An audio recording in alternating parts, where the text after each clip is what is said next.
આ રંગના ડબ્બા કોણ લાવ્યું હશે અને રંગ ડબ્બામાં જ કેમ ભરતા હશે? તમે ડબ્બા ઉચકવાનું હેન્ડલ જોયું? આ તો પાકો રંગ છે. જો એને હેન્ડલથી ઉચકીએ તો આપણા હાથ ન બગડે, એટલા માટે ડબ્બામાં રંગ ભર્યો છે. ડબ્બાનો ડ, હેન્ડલમાં પણ આવે છે ડ. તો આજે આપણે ડ વાંચતા પણ શીખીશું અને ડ લખવાની સાચી રીત પણ શીખીશું. ડોલ શું કામમાં આવે? કોઈ કહેશે કે મારી મમ્મી ડોલમાં સાબુનું પાણી બનાવે છે અને પછી મેલા કપડાં તેમાં બોળી રાખે છે. કોઈ કહેશે કે ડોલ પાણી ભરવાના કામમાં આવે.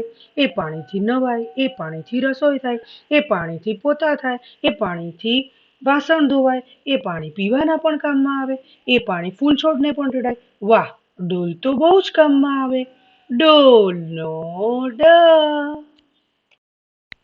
આ છે ઝાડની ડાળી.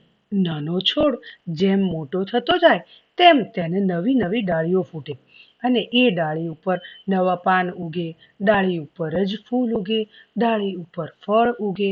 ડાળી એટલે જાણે કે ઝાડના હાથ. તમારો હાથ કોઈ તોડી નાખે તો તમને કેટલું દુઃખ થાય. આપણે પણ જો ઝાડની ડાળીઓ તોડીએ તો ઝાડને પણ દુઃખ થાય. ડાળીનો ડ. આ છે ડુંગળી. ડુંગળી લીલી પણ હોય અને સૂકી પણ હોય. ડુંગળી તો કાચી પણ ખવાય અને શાક બનાવીને પણ ખવાય. ડુંગળીનું સલાડ પણ બને. ડુંગળી તો જમીનની અંદર ઉગે અને બહાર તો માત્ર એના પાન જ દેખાય. અમુક રોગમાં દવા તરીકે પણ ડુંગળી વપરાય છે. ડુંગળીનો ડ.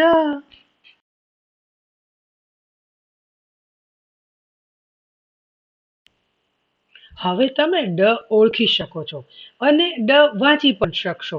તો ડ કેવી રીતે લખાય એની સાચી રીત ચાલો આપણે જોઈએ. તમે હજી સુધી મારી ચેનલને સબસ્ક્રાઇબ ન કરી હોય તો તરત જ કરી લો અને મારા વિડીયોઝને લાઈક અને શેર કરવાનું ભૂલશો નહીં.